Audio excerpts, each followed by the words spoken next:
Attention à toutes et à tous, mes frères et sœurs, l'Empereur, le Guide qui vous parle aujourd'hui du nouveau podcast au sein de la chaîne YouTube, le Podcast, et notre podcast dédié au football est de retour, coup d'envoi, avec mon très cher ami Mohamed. On peut l'applaudir. Comment tu vas, Sofiane?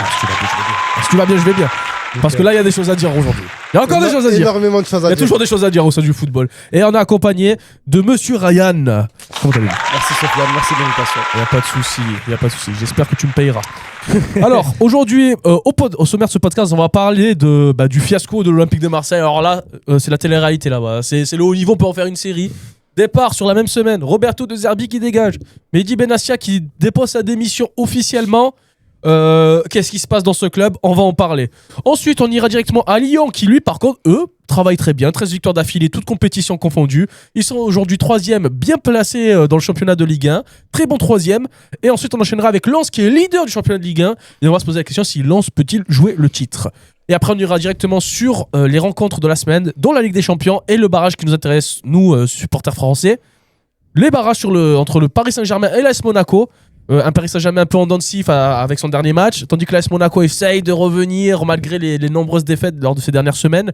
C'est un choc 100% français comme PSG-Brest l'année dernière. Est-ce que ça sera le même résultat? On va en débattre tout à l'heure. Au passage, on vient de créer le compte Spotify coup d'envoi. Donc pour ceux qui souhaitent seulement écouter dans la voiture, en train de faire le ménage, en train de faire à manger... Vous pouvez aller directement sur Spotify, coup d'envoi, et il y aura du contenu exclusif dans le compte Spotify, parce qu'on fera bien évidemment de temps en temps des débats 100% audio pour les abonnés Spotify. Sur ce, on peut commencer.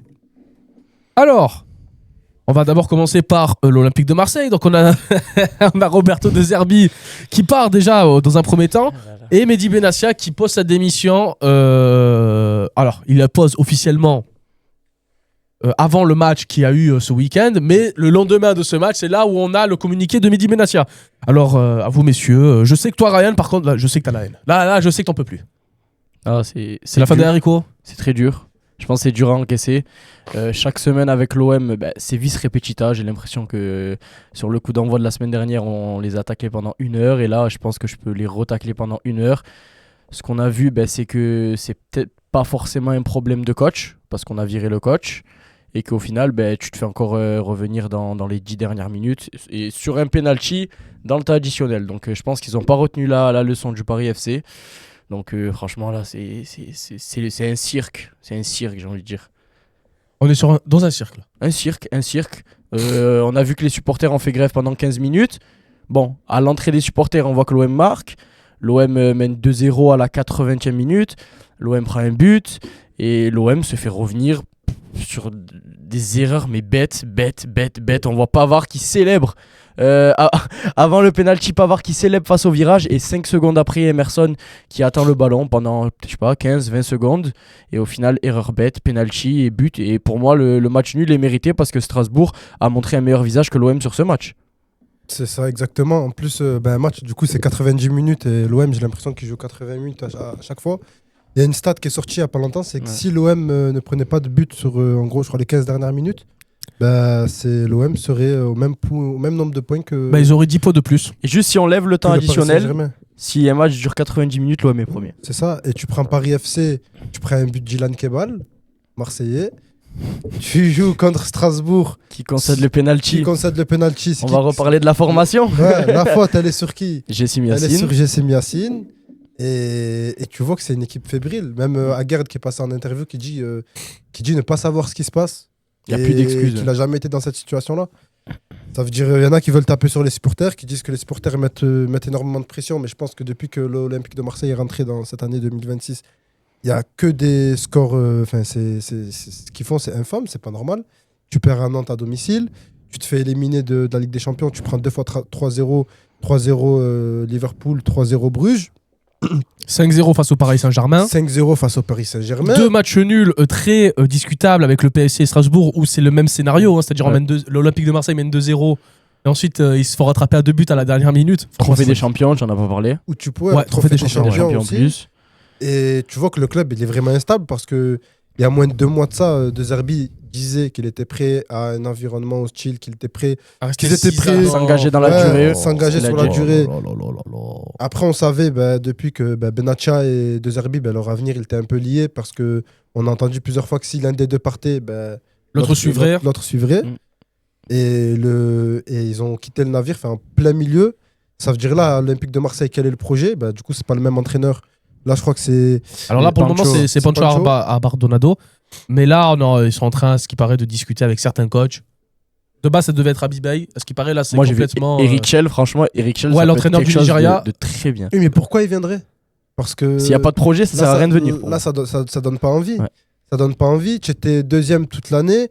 Lyon, ils étaient à la ramasse. Ils se retrouvent à 5 points devant toi.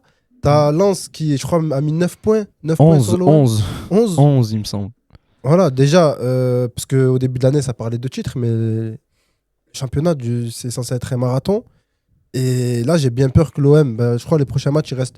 Je crois on joue dans 2 matchs contre Lyon.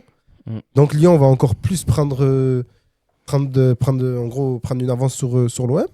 Et même la Coupe de France, t'as pas. Même pas la Coupe de confiant, France, pas du tout. il y a des équipes plus armées pour la gagner. Pas du tout confiant. Là, donc c'est vraiment compliqué ce qui se passe. C'est vraiment compliqué. Et par contre, je vais vous poser une question. J'ai vu beaucoup de remarques de la part des supporters. Déjà, avant de réfléchir sur qui est le fautif de cette situation, le départ de Benatia, beaucoup de gens disent qu'il est parti comme un lâche. Est-ce que c'est votre avis?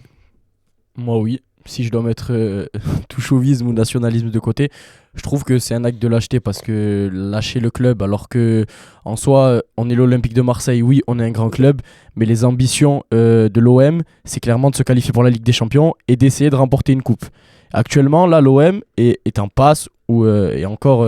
Ils sont encore en chemin pour se qualifier en Ligue des Champions. Hein. Sachant que le club, ça fait 15 ans qu'il ne s'est pas qualifié 2 fois d'affilée pour la Ligue des Champions sur 2 saisons consécutives. Depuis depuis c'est ça. les années des champs. Ouais. Après, maintenant, Donc 15 ans. t'as la 4e place qui est qualificatif en barrage. Et t'es quand même à 5 points de Lyon, donc Ouais. tout n'est pas terminé. T'as encore un quart de finale de Coupe de France contre Toulouse, qui est une équipe quand même sur le papier plus faible que toi. Sur un autre quart de finale, il y a Lyon-Lens, donc il y a forcément un favori qui va tomber, donc il restera forcément soit Lyon, soit Lens.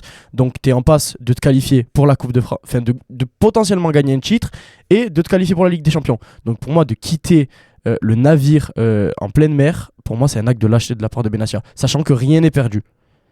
Donc qui viennent nous dire qu'il faisait sa paire avec De Zerbi, oui c'est bien, mais sachant que... C'est vrai qu'on en fait trop parce que t'es hors supporter de l'Olympique de Marseille. Tu regardes ce qui se passe. Tu vois que le coach part, tu vois que le directeur sportif part, tu vois le classement, tu vois les résultats. L'OM est 4e, donc qualifié encore pour la Ligue des Champions, certes pour les barrages, mais qualifié. T'as encore en Coupe de France et t'as la possibilité de le gagner vu l'effectif que tu as sur le papier. Pourquoi tant de... Oui, mais après ça. Pourquoi tant de cinéma, tant de scénarisation comme ça? Après ça, c'est si tu vois le verre à moitié plein. Mais quand tu regardes en vrai la réalité, l'OM est 26e en Ligue des Champions, perd des matchs 5-0. Ils sont pas censés perdre des matchs 5-0. T'es pas censé perdre 2-0 contre Nantes à domicile. Depuis le début de l'année, je le dis, l'OM perd des points bêtes, que ce soit contre Rennes, contre Lyon. Parce que le Lyon de début d'année, normalement, t'es censé gagner. Oui.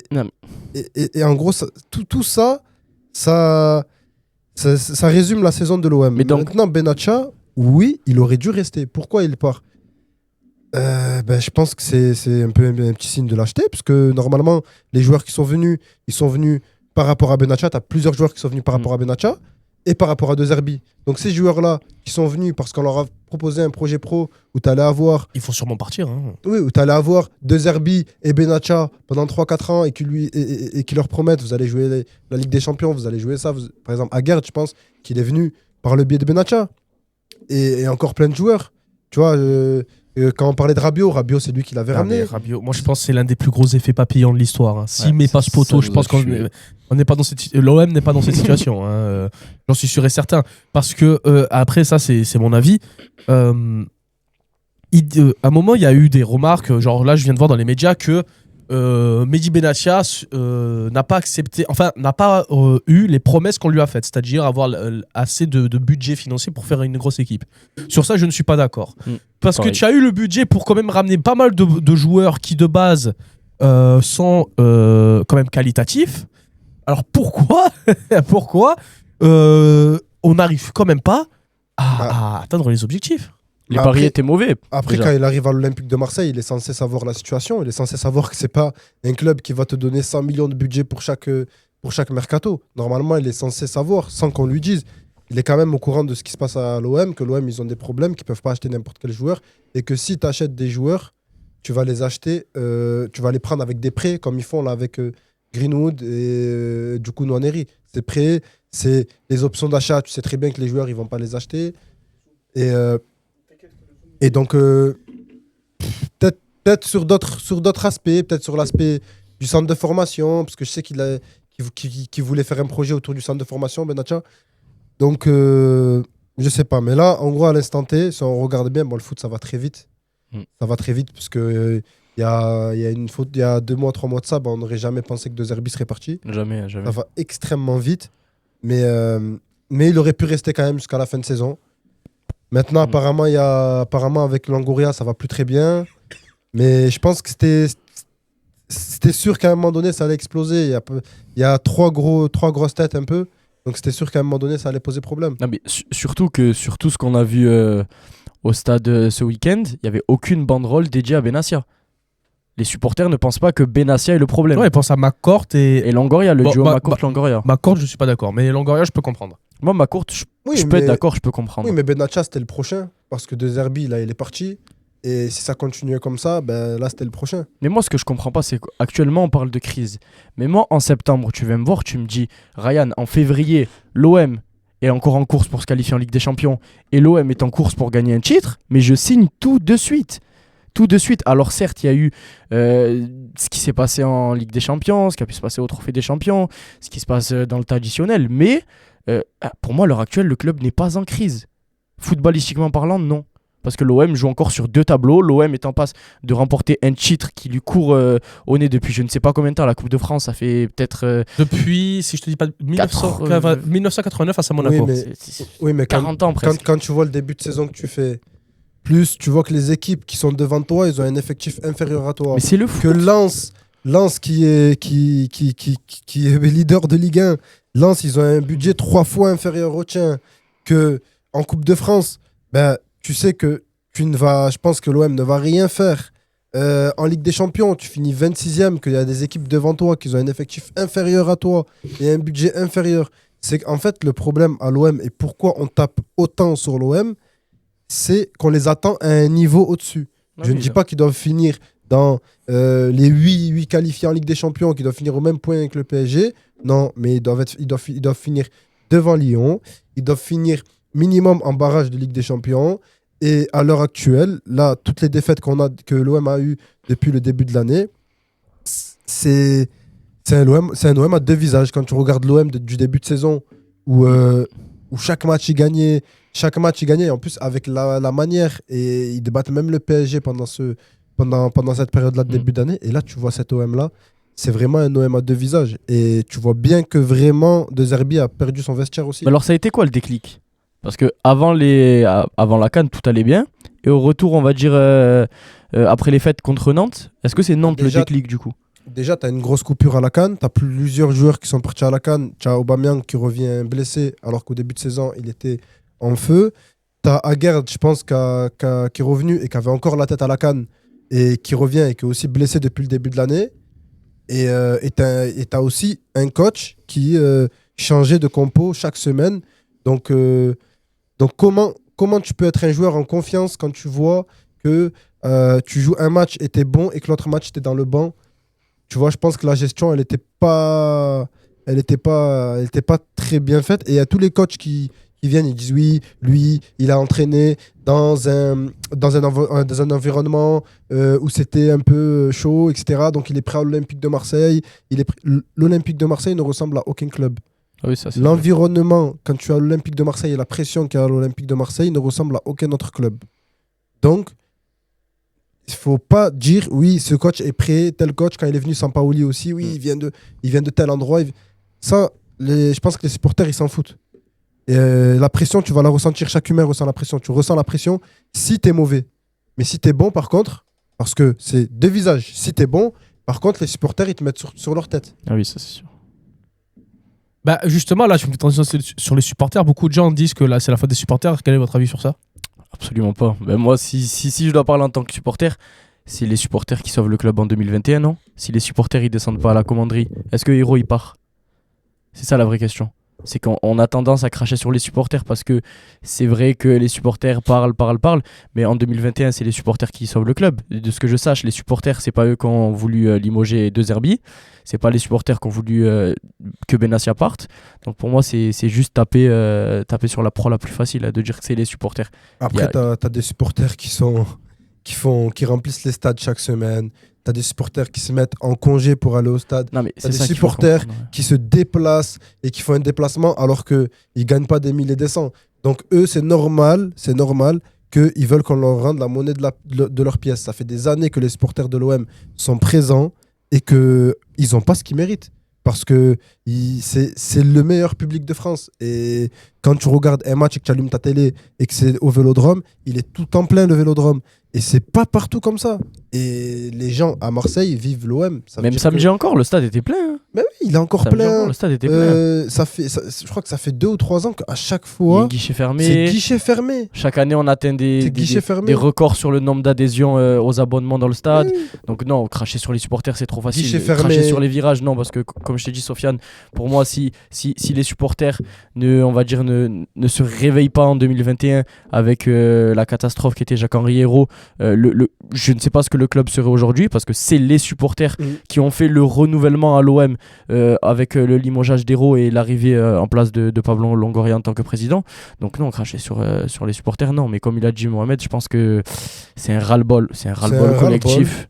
C'est un ras-le-bol collectif et je pense que... Ouais, après, apparemment, il y a eu un peu des débordements après le match de Strasbourg où il y a des supporters qui ont essayé de rentrer dans la... Oui, mais ça, c'est médiatique. Dans le truc présidentiel, etc. C'est une minorité. C'est une minorité de personnes. Donc on ne peut pas... Mais après, bon, je ne sais pas à quoi ils s'attendent. Ils s'attendent que les supporters continuent à chanter alors que le club est en crise. Je pense que l'OM mérite ce que les supporters leur font subir là, depuis quelques temps. Tu penses qu'ils méritent? Bien sûr, tu prends une défaite, au Paris Saint-Germain 5-0, quand même. Et surtout le visage que tu leur montres à ce moment-là.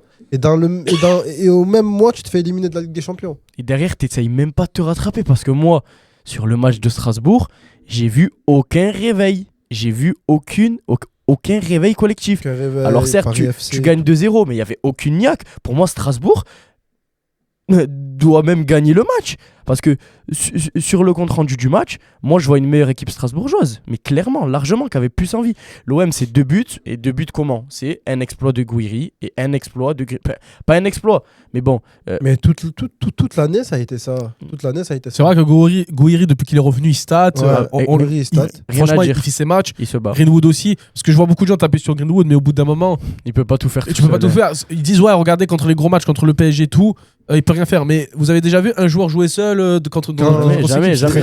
Et quand Gouiri était blessé, t'avais Aubameyang. Ça veut dire que oui, c'est une équipe qui repose que sur les individualités. Et j'ai beaucoup entendu parler de l'aspect tactique de Zerbi.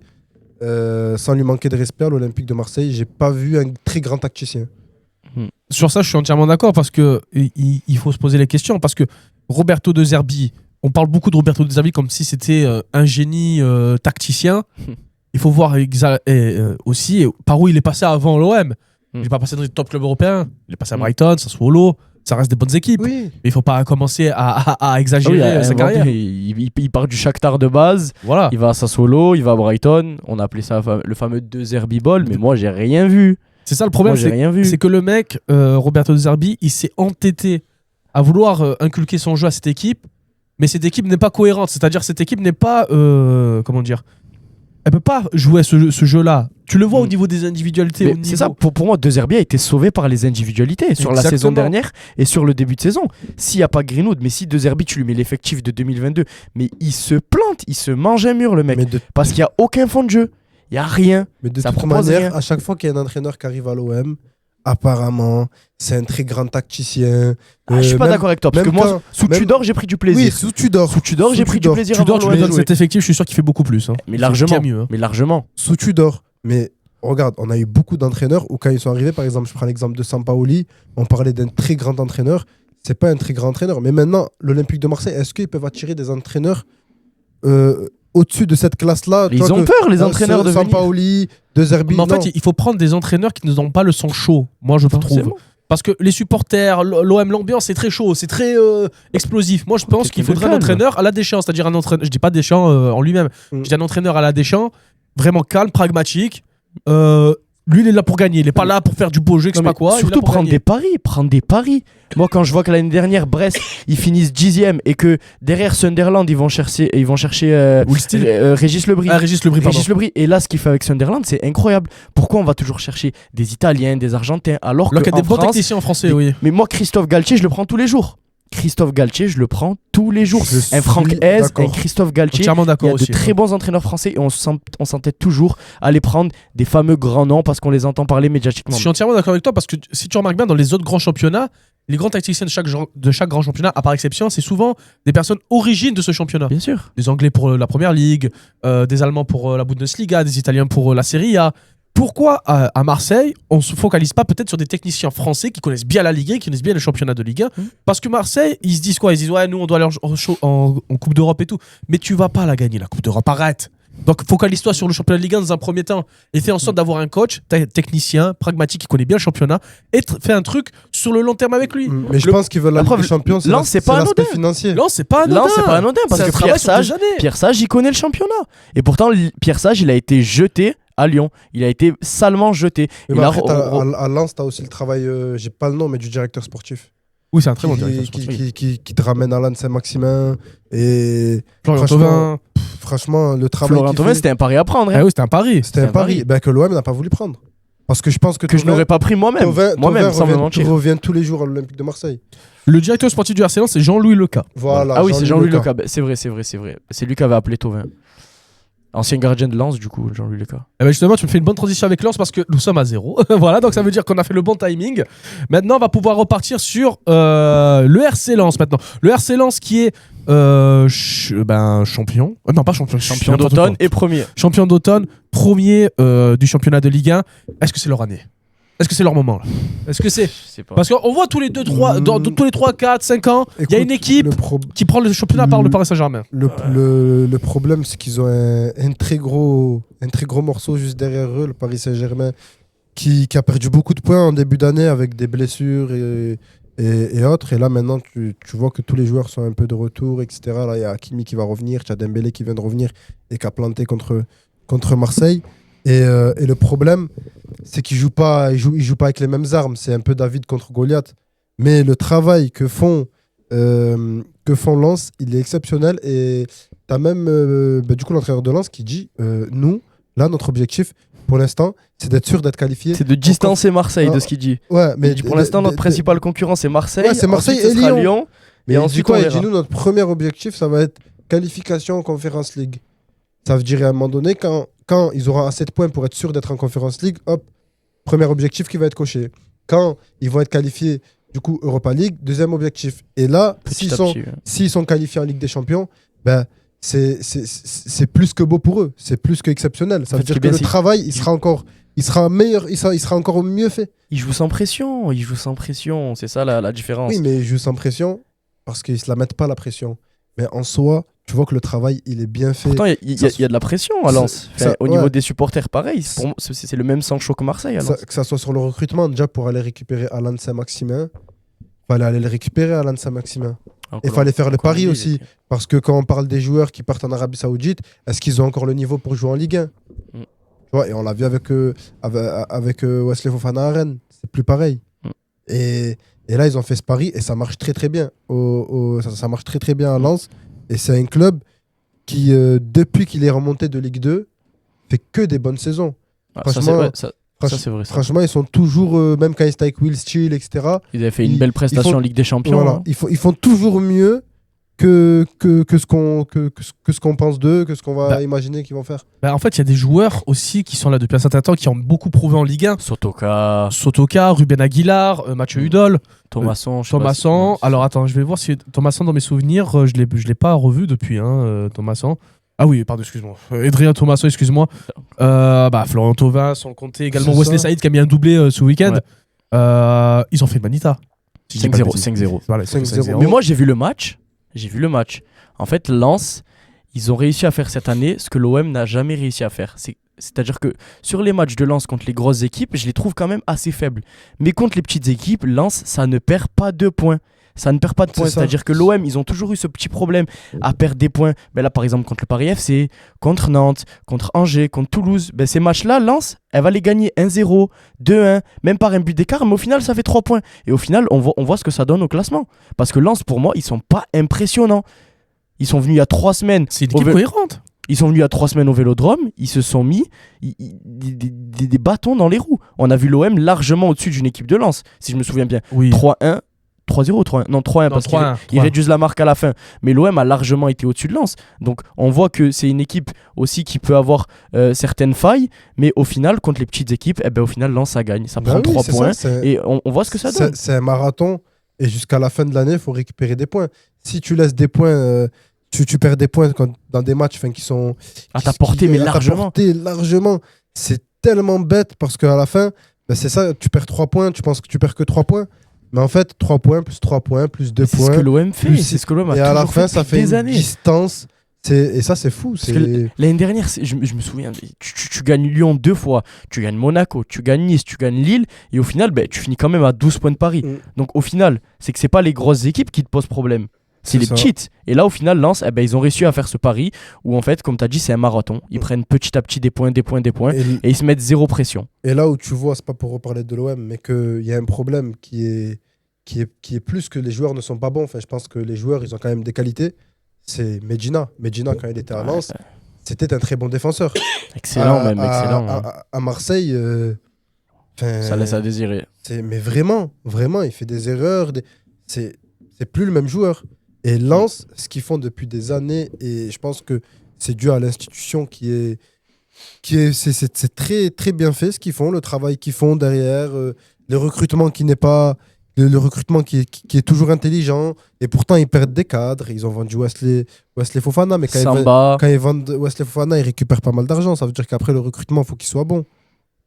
Et justement, le recrutement, c'est des joueurs achetés, c'est pas des joueurs prêtés.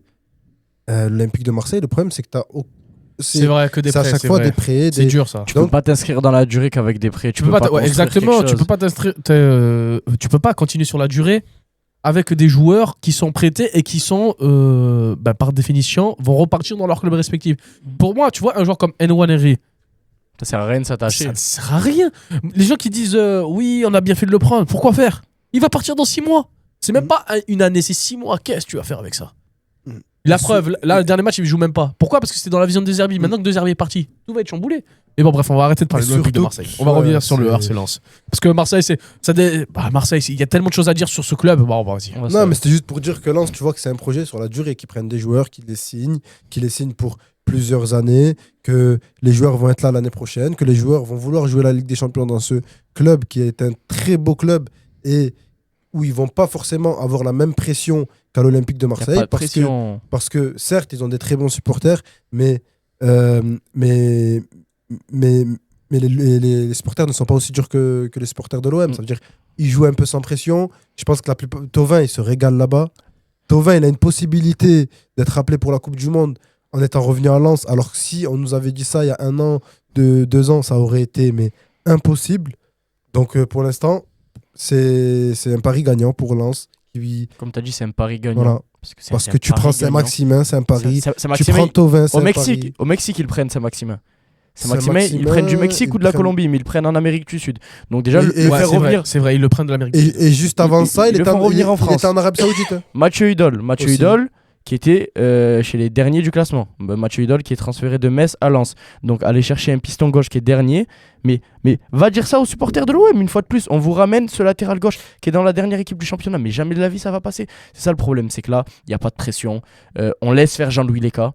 On vient pas lui mettre de pression. On lui dit t'as ce budget. Fais avec ce que t'as tout simplement. Et au final, on voit ce que ça donne. Et moi, je veux pas l'excuse de Lens cette année, ça n'a pas joué de Coupe d'Europe. Parce que nous, l'année dernière, on n'a rien joué. Et au final, on n'a même pas réussi à un peu titiller Paris. Donc là, il n'y a pas d'excuse à prendre. Lens, franchement, très belle équipe. J'espère pour eux qu'ils vont s'inscrire le plus longtemps dans cette course au titre et on verra. Mais... On verra. Bon, après, il reste encore le choc Paris. Trop vite. Paris-Lens, 30e journée. Je pense que c'est trop vite pour parler quand même. Ouais. Bah, moi, peut-être que le choc Paris-Lens, si les deux équipes continuent à gagner, ça sera une petite finale peut-être pour ce championnat de Ligue 1. Il y a une autre équipe maintenant qui, eux, se sont invités dans la course pour cette fois-ci la qualification Ligue des Champions, c'est l'Olympique Lyonnais. Ah, j'ai le cœur lourd, Sofiane. Ah ouais, t'as mal, mec. Ah, j'ai le cœur lourd. Ah, carrément. Ah, j'ai le cœur lourd. C'est dur. Bah, l'Olympique C'est Lyonnais. dur, mais il va falloir bien parler de l'Olympique Lyonnais parce que c'est incroyable ce qu'ils font. Alors, l'Olympique Ça fait Lyonnais, bien. pour le contexte, ils sont à 13 victoires d'affilée, toutes compétitions confondues. 13 comme l'OM. Non, j'arrête. j'arrête. Sinon, l'Olympique Lyonnais, c'était quoi de base en fin de saison dernière, on était à Ligue 2, Normalement, c'était la relégation en Ouais. Ligue 2. Ils ont réussi à rester en Ligue 1. nouvel actionnaire. Nouvel actionnaire. Ils vendent la quasi-totalité de leurs joueurs parce qu'ils sont obligés de gonfler les prix. Ensuite, on se dit quoi? On dit ils ramènent des joueurs inconnus au bataillon, on sait même pas qui c'est. Et là, on se dit quoi? On se dit bon, Lyon, ils vont galérer. Début de saison, c'est vrai que c'est pas le meilleur début de saison qu'on a vu de la part de l'Olympique Lyonnais. Mais depuis 13 victoires d'affilée, ils sont 3e du championnat de Ligue 1 et très bien placés parce qu'ils sont à 5 points de la personne derrière eux qui est l'Olympique de Marseille. Pour moi, Lyon peut jouer le titre. J'ai pas peur de le dire. Jouer le titre, carrément. Bah, ils sont à 6 points du PSG.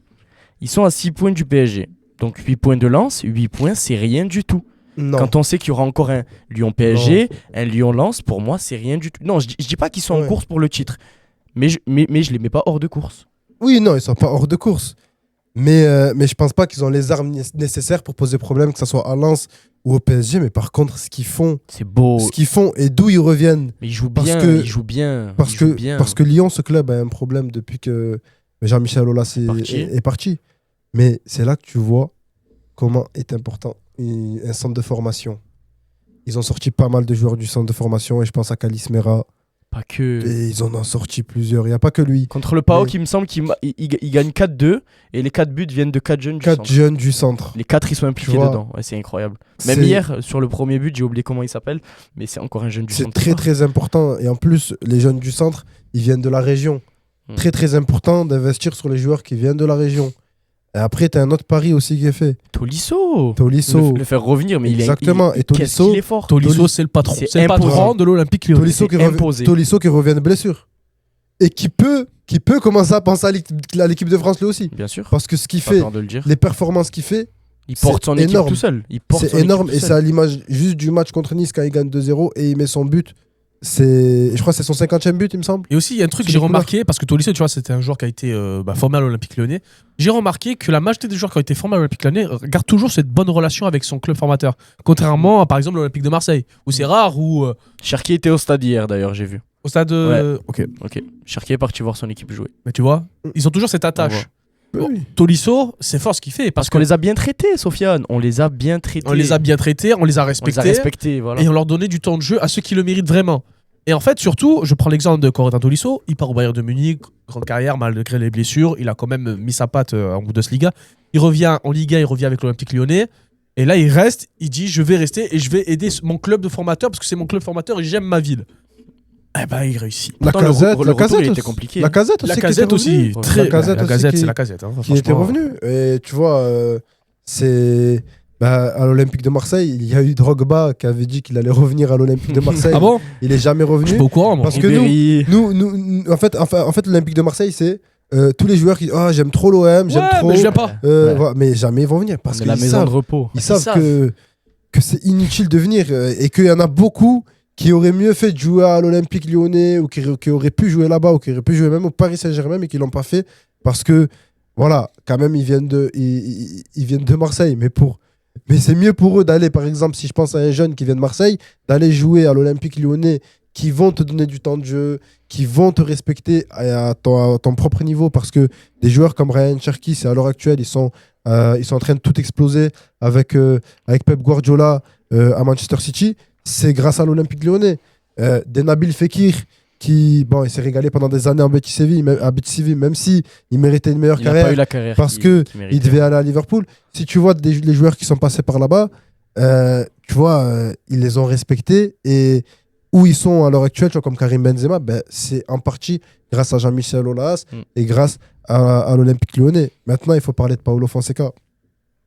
Paulo Fonseca, depuis qu'il est arrivé, franchement, Ah, il a installé Il a une vision de jeu, un pressing haut, une grinta, voilà, une grinta lyonnaise, j'ai envie de te dire, Ouais. Sofiane. Et- C'est vrai, c'est Une vrai. grinta lyonnaise. Grinta lyonnaise. Il y a un nouvel ADN olympique lyonnais qui s'est créé. C'est que tu vois que l'équipe, elle y va. Et surtout, en fait, moi, ce qui me fait chier, c'est que Lyon, c'est faible sur le papier comparé à l'OM. Une fois de plus, Très, très faible, hein. on va revenir à l'OM. Mais Lyon, c'est faible Parce sur le que papier. je sais- Et au final, c'est un plus beau jeu que l'OM. Je sais pas comment il s'appelle, leur numéro 9. là, Schulz, qui s'est mis- qui- non, Pavel mais qui- Schulz. qui était devant là, toute la première partie de saison. Schulz, ouais, c'est il, Schulz, est, il me semble. il est vraiment pas bon. Il a pas mis un but normal. Non, mais il a pas mis un il but est vraiment normal. pas bon. Et tu joues avec lui. Et toute la. Et, tu vois, et c'est fou quand même qu'ils arrivent. Et qu'ils sont arrivés au même niveau que l'OM alors qu'ils Ils sont étaient- pas au même niveau, ils sont à 5 points de nous, ils sont pas au ouais, même mais niveau. Ils étaient 8e, 9e, je crois, au début Même de l'année. plus, Ils étaient pas très bons. Mais Ils étaient pas très bons. Et premier d'Europa League, c'est pas Et c'est ce anodin que j'allais te aussi. dire. Premier d'Europa League, C'est avec pas une seule anodin. défaite au sein de la phase de Ligue. Donc, franchement, Anodin. Devant Aston Villa, devant Mais écoute, la Roma, des ils ont- bonnes équipes quand même. voilà. Là où tu peux pas donner d'excuses à l'Olympique de Marseille parce qu'eux aussi jouent sur plusieurs tableaux. Et eux, là, ils vont jouer les 2 tableaux. Ça veut dire que Lyon, 3 tableaux Lyon joue. Lyon peut. ils sont encore en Coupe de Ouais, France. Ouais, eh oui. Coupe de Bah, France. Lyon peut gagner la Coupe de France. Et Lyon peut gagner la peut Ligue gagner Europa. la Ligue J'ai pas Europa. peur de dire que Lyon peut gagner. Et- Leur seul adversaire pour moi, ça peut être. Et là, Que Aston Villa. et là, ça va être une saison réussie. Tu vois. Et alors que l'Olympique de Marseille, qu'on voyait tout beau au début de l'année, je pense qu'ils vont faire une saison Ça en revient dessous de de loin. celle de Il faut l'Olympique savoir Lyonnais. que le prochain match, l'Olympique Lyonnais affronte Strasbourg et le match d'après, ils affrontent directement l'Olympique de Marseille au Stade Vélodrome. Là, je Mais- pense qu'on sera fixé Ouais, sur parce que- certaines choses. Bah, hein. là, Il y a un nouvel à actionnaire. l'image. Et moi, Sofiane, ce que j'ai envie de te dire, c'est que j'ai toujours pensé à ça. C'est qu'en fait, un actionnaire doit être président du club, en fait. À Marseille, les 2 dernières années où ça a marché, c'est sous Dreyfus. Dreyfus qui était actionnaire et président. Sous Tapi qui était actionnaire et président. On voit à Paris que à Paris c'est pas anodin. Apparemment, Macourt, il avait un peu de problème avec ce sport-là. Mais il en a vient du rien à sport, il foutre, vient du Macron. baseball. Macron, il fait de l'équitation. Macron, oulala, oula, ouh, attends. Je mélange tout là. For sure. Macourt, il en a rien à foutre. Oui, voilà. Il investit dans le Tu peux baseball, pas lui en il fait de vouloir. l'équitation, il s'en fout. C'est vrai, lui Mais- de base, il vient du baseball. non, Mais dans tous les clubs, Mais on moi, je voit pense- à Lyon ça marche, à Nasser parce que en fait quand t'es président, quand c'est toi qui mets l'argent, t'as envie de faire de bonnes choses. Vu que l'argent elle vient de toi, là au final t'as confié l'argent à Longoria. Longoria c'est pas son argent, ça veut dire qu'il réussisse ou pas. Il a rien perdu le mec, il a rien perdu. Longoria qui te fait des transferts où des fois il te ramène des joueurs, tu comprends pas d'où il te les ramène, tu comprends pas. Il y a des mags. 3 mois On va après, pas parler. 3 mois après, t'allumes ton téléphone, tu le vois avec un autre maillot, le joueur. Rien à voir. Eliwayi, Vitinha, On se demande ce qui se passe. Luis On se de- Suarez, On se demande ce qui se qui est passe. aujourd'hui excellent au Sporting. On se demande ce qui se passe, sachant qu'il est passé par une commission où ils doutaient qu'il y avait de l'argent détourné. On va pas l'accuser. on va pas Non, l'accuser, mais- on n'est pas adepte de ce jeu-là, Non, on va Mohamed. pas On n'est la- pas adepte on de va ce pas jeu-là. On l'accuser. n'a pas de preuves. On va pas parler de ça. Mais Nous, on bon. parle football. nous. Mais pour moi, c'est pas anodin. Voilà. Quand on voit les grands clubs aujourd'hui, le Paris Saint-Germain, l'argent il vient de Nasser. Et après- Nasser, c'est lui qui décide. À Lyon, pareil, c'est Michel Kang, il me semble que c'est la femme Ouais, Michel Kang, ouais. chinoise, c'est un investisseur chinois. Une investisseuse chinoise, ouais, normalement. Ouais, c'est une investisseuse chinoise. Mais moi, je pensais qu'elle venait de nulle part, mais en fait, elle est actionnaire aussi dans un club aux États-Unis. Ouais. Actionnaire dans un club aux États-Unis. Il faut savoir aussi que Michel Kang, l'Olympique lyonnais, enfin les supporters lyonnais peuvent la remercier parce que c'est un peu grâce à elle que Lyon Ouais. est en Ah oui, Ligue 1. oui, parce que Ça veut dire que ça Textor, il les a mis au plus bas. Ouais, Oh, ça- Textor. Ah oui, non, mais lui, c'était. Un jour, il faudrait qu'on fasse un podcast spécial, on fait un débat sur Les actionnaires les de club. actionnaires. Ouais. Il y a, Ah ouais, il y a des ouais. vrais Ouais, il y en débats. a, il y en a, il y en a. Il y a des choses à dire. hein. Gérard Lopez, Textor. Même les multipropriétés, tout ça, il y a vraiment Oui. des trucs à dire. hein. Dites-nous dans les commentaires si vous le souhaitez, on travaillera dessus. Bref, reviens. Et du coup, on ça revient sur ce que tu disais. fait longtemps que. Enfin, moi, je pensais qu'elle venait de nulle part. Ah oui, elle connaît Après, le football, bref, elle connaît le foot. Elle est pas nouvelle Et dans ce monde-là. et j'ai vu qu'apparemment, il y a des, par exemple, du coup, les joueuses de l'Olympique Lyonnais, quand c'est les féminines, ils sont très, très, Mm. très fortes. Mais tu vois, il y a des. C'est comme un peu Chelsea. Tu vois, tu as des joueurs qui partent bon, pour le championnat, enfin, dans la catégorie homme, c'est pas intéressant. Mais la MLS en féminine, Ouais. c'est beaucoup plus intéressant. Ça veut dire que elle s'y connaît. C'est comme Elle- ce qu'il y avait, elle- c'est comme ce qu'il faisait Textor, il me semble. Ouais. Il a Botafogo ou Vasco, je sais plus lui, c'était il quoi. faisait avec Mais le du coup, il y Brésil. avait des échanges. Mais voilà, elle vient pas de nulle part. Et Ah tu oui, vois, non, elle Hendrik, connaît. on en parle à l'Olympique de Marseille. Mais C'est vrai. Hendrik, je pense que. Il a fait le meilleur choix de sa Je vie. pense qu'ils l'ont proposé. Il a fait le Mais- meilleur choix de sa vie.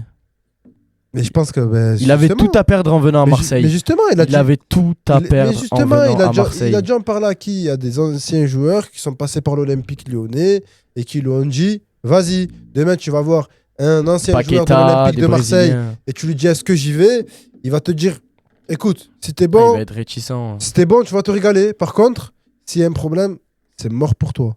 Après, ce qui est fort aussi Et- à Lyon, c'est que Olas, il est encore au sein du club. Il a un plus petit rôle, mais il est encore au sein du club. Et nous, on leur fait quoi aux légendes qui viennent? Ravanelli, on l'a viré. Boli, il a aucun poste. Papin, on cherche à le virer. En fait, on n'accorde pas. En fait, l'Olympique de Marseille n'est pas géré par des Marseillais. Il est là le problème.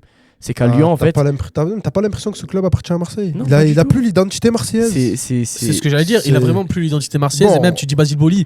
Basile Boli, ambassadeur. Je n'ai jamais compris pourquoi. Je ne sais pas ce qu'il fait. Ravanelli, on l'a viré. Il Ouais. était dans. Il y avait Papin. Papin, il y avait eu des histoires avec. Il devait coacher cette équipe. Non, c'est.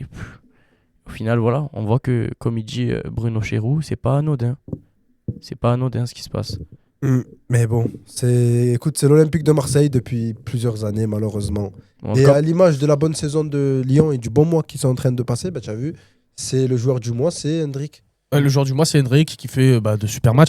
Mais aussi, tout à l'heure, tu l'as dit que les joueurs marseillais ne sont pas respectés au sein de leur club.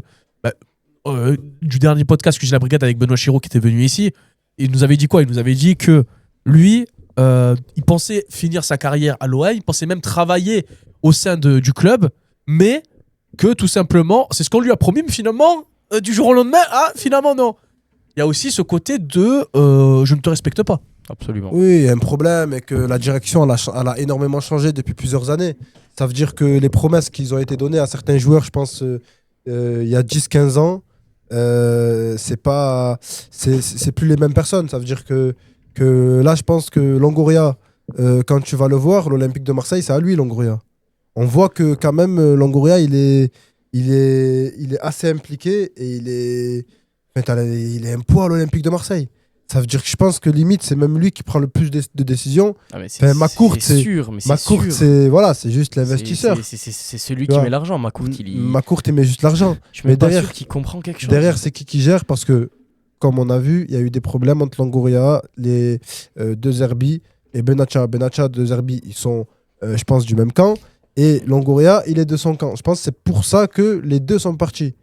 Maintenant, dire que c'est en gros Longoria la cause, je ne pense pas non plus.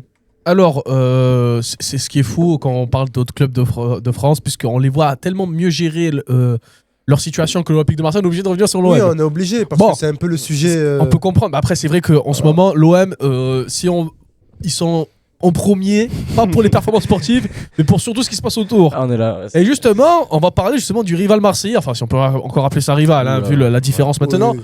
Le Paris Saint-Germain qui affronte l'AS Monaco en barrage de Ligue des Champions. Le Paris Saint-Germain, tenant du titre de la Ligue des Champions, champion d'Europe, et encore en barrage comme l'année dernière, et va affronter l'AS Monaco. Alors, Mais pronostic. Je trouve déjà que c'est dommage que deux clubs français se rencontrent. Ouais, ça c'est déjà chiant. en barrage. Franchement, c'est dommage. Hein. Ouais, mais pour moi, je sais pas si t'es d'accord, Mohamed, mais c'est pas forcément un bon tirage pour le Paris Saint-Germain. hein. Parce que Monaco, c'est une équipe qui les connaît très bien. Certes, Monaco n'est pas sur une bonne saison. Paris est en train on va dire, de renaître de ses cendres par rapport à leur début de saison. Mais sous l'RQSI, c'est Monaco qui gagne le plus de fois le Paris Saint-Germain avec Rennes. Donc moi, je peux te dire que je pense que le Paris Saint-Germain n'est pas réjoui de ce tirage. Et je pense qu'au contraire, Monaco préfère taper le Paris Saint-Germain que n'importe quelle autre écurie. Parce que Monaco connaît très bien le Paris Saint-Germain. Monaco bat le Paris Saint-Germain cette année, il me semble. Monaco, alors je vais te dire C'est- ça tout de suite. À Louis II. Il Au stade me Louis II, semble normalement, il y a une aussi. victoire de l'AS Monaco face au Même Paris Saint-Germain. sur les 2 dernières saisons, il me semble que Monaco, ça perd pas contre le Paris Saint-Germain. Dans mes souvenirs, non, je suis d'accord avec toi. Attends, je vais regarder ça de suite que je te dis pas de Peut-être que je me bêtises. trompe. L'année dernière avec la blessure de Donnarumma et cette année il y a eu pareil avec Chevalier. Donc il me semble que Monaco cette année ça gagne contre le Paris Saint-Germain à domicile. Alors que pourtant Monaco fait une très très mauvaise saison. Alors, on a eu une victoire. Le dernier match entre Monaco et le Paris Saint-Germain, c'était en fin novembre et c'est une victoire de l'AS Monaco, 1-0. Donc voilà. À Louis II. si je me Au stade trompe Louis pas. II et en Voilà. plus l'AS Monaco a un carton rouge. Donc voilà. Donc pour moi, bon, je mets quand même Paris favori, mais ça sera pas un match donné pour moi. Pour moi, Monaco a ses chances. À Louis II. Après, au Parc des Princes, ça sera un autre match. Je suis d'accord sur le fait que le Paris Saint-Germain aurait pu tirer une équipe plus facile. Par contre, que Monaco peut tirer son épingle du jeu. Je ne pense pas. Certes, que Monaco, comme tu l'as dit, ils ont gagné plusieurs fois le Paris Saint-Germain sous leur QSI. Mais la Ligue des Champions, c'est pas la Ligue 1. La Ligue des Champions, c'est 2 matchs qui sont extrêmement rapprochés parce que je crois qu'ils jouent cette semaine et après La semaine prochaine direct, je crois. je crois que c'est la semaine prochaine directement. Et se prendre Paris avec les joueurs et les qualités des joueurs parisiens 2 fois en 2 semaines, je pense que les joueurs de Monaco ne seront pas à la hauteur malheureusement. Ah, peut-être. Maintenant, Je pense pas que tout est acquis Moi- pour le Paris Saint-Germain non plus. Je pense pas que tout non, est pas acquis. tout est acquis. Il y avait plus facile. Tu pouvais jouer Karabakh, tu pouvais jouer PAOK, tu pouvais jouer des équipes plus simples, certes. Maintenant, malheureusement pour Monaco, leur chemin va s'arrêter là. Parce Ouais, mais que. pour moi, Monaco va y aller sans pression. Alors, Monaco, ils font une très mauvaise saison. Ils savent que voilà, l'attente des supporters, c'est pas d'aller loin en Ligue des Champions. Ah, parce qu'il y a des supporters au stade. moi, je- La pression à Monaco. Il n'y a pas de pression. Donc déjà, ils vont y aller sans pression. Et Paris, je pense que Paris a les ambitions d'aller chercher la 2e consécutive. Pour moi, c'est clairement l'objectif. Paris a l'ambition et a la qualité de récupérer cette Ils deuxième. peuvent, mais largement. C'est- Donc, ils auront un peu de pression pour moi. Pour moi, il y a la pression de faire pareil ou mieux que l'année dernière. C'est possible, mais je pense que si Paris du coup tombe en barrage, ça sera un échec pour le Paris Saint-Germain. Ah oui, clairement. Là, ça va être vraiment un échec. Et là, tu tombes sur Oui, clairement. une crise au Paris Saint-Germain. C'est pour ça que le foot Ah oui, va ça va très vite. va très très vite. Parce qu'en fait, Mais moi, je vois le Paris Saint-Germain prendre sa seconde étoile cette année. Parce que je ne vois pas d'équipe au-dessus. Tu as- le Bayern après, de Vincent Kompany. Le Le Bayern de Vincent Kompany, Mohamed. Bah oui, le Bayern, c'est très très fort. L'Arsenal de Arsenal, Mikel Arteta, peut-être. Arsenal, c'est très très fort. Mm. Maintenant, plus peur de Arsenal plus peur du Bayern que d'Arsenal. Parce que Arsenal, je pense qu'à un Ils moment vont donné, flop, ça moi, à va la flancher. fin. Ouais, Malheureusement, ça va flancher. Ensuite, tu as quoi? Tu as le Real de Madrid. Tu as le Real de Madrid, qui fait un qui- très bon match ce week-end et qui fait un commence à très- bien repartir. très bon match ce week-end. Bon, j'ai pas envie de parler de ce match-là, mais très bon match sans Mbappé. Et du coup, tu as le Real de Madrid qui peut revenir aussi. Parce que, Mhm. comme on voit dans des grands clubs, quand c'est un grand club, quand c'est la crise, bah, tu vois qu'ils sont quand même 2e ou 1er ou à 1 point, tu vois. Et qu'au final, Là, la apparemment, crise, elle est gérée en c'est la une semaine crise. au final. En C'est la une crise, semaine, mais c'est voilà, fini. mais tu as vu Barcelone. Tu as vu Barcelone qui s'est pris une gifle par l'Atlético Madrid 4-0. Mais tu vois que La la semaine semaine d'après, prochaine, ça gagne ça y est, 6-0. la semaine prochaine, ça va regagner. Et moi, j'aimerais bien, dans cette Ligue des Champions, voir un Barcelone au top, voir un Lamine Yamal au top, voir un Real Madrid au top, pour avoir une vraie Ligue des Champions. Parce que si on a malheureusement un Real de Madrid à l'image de ce qu'ils ont fait juste avant contre Benfica et à l'image de leur campagne de Ligue des Champions, malheureusement, on va avoir un Real de Madrid qui va sortir prématurément de cette compétition. Et pareil pour Barcelone, parce que Barcelone, c'est un peu à 2 visages. Depuis le début de l'année, c'est bon, c'est moins bon, c'est bon, c'est moins bon. Mais j'ai espoir que les grandes équipes Se réveille. se réveillent et soient meilleures en février. Ah oui, c'est possible. Maintenant, à l'heure actuelle, si on doit faire un pari, Non. honnêtement, le Paris Saint-Germain a toutes les qualités pour la récupérer. Ah, mais- Et Ah, le j'ai premier cœur lourd, argument, ouais, mais- c'est Luis Enrique. Et c'est cette équipe qui. Ouais, qui- c'est cette qui- équipe, faut pas qui a- oublier c'est cette cette équipe équipe qui- qui a perdu 3-1 ce week-end. Ils ont des faiblesses, Mohamed. Ils ont des faiblesses. mais faut Ils pas ont des oublier- faiblesses à exploiter. Pourtant, Rennes, c'est une équipe faible. Et encore une fois, Sofiane, on va revenir sur Marseille. Mais l'OM qui met 3-0 à Rennes il y a 2 semaines et Rennes qui met 3-1 au PSG et l'OM qui en prend 5 au parc. C'est le Qu'est-ce qui se football. passe? C'est le foot. C'est Donc le pour moi, football. cette équipe, C'est elle le a, football. Mais cette après, équipe, elle a ses faiblesses.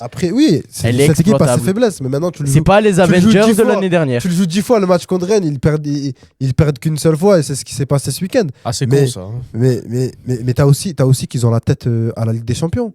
Ça veut dire que je pense que leur match contre Rennes, certes, il est important, mais demain, Paris, s'ils doivent gagner, ils doivent choisir entre la Ligue 1 et la Ligue des Champions, ils choisissent entre Ah la oui, Ligue des Champions. directement. C'est pas comme Arsenal, parce que Mais ils ont les armes pour combattre sur deux. Arsenal, s'ils doivent choisir entre la Première Ligue et la Ligue des Champions, je suis pas sûr qu'ils choisissent la Ligue des Champions. Mm. Tu vois, parce que la Première Ligue a un impact qui est beaucoup plus conséquent que la Ligue 1. Mm.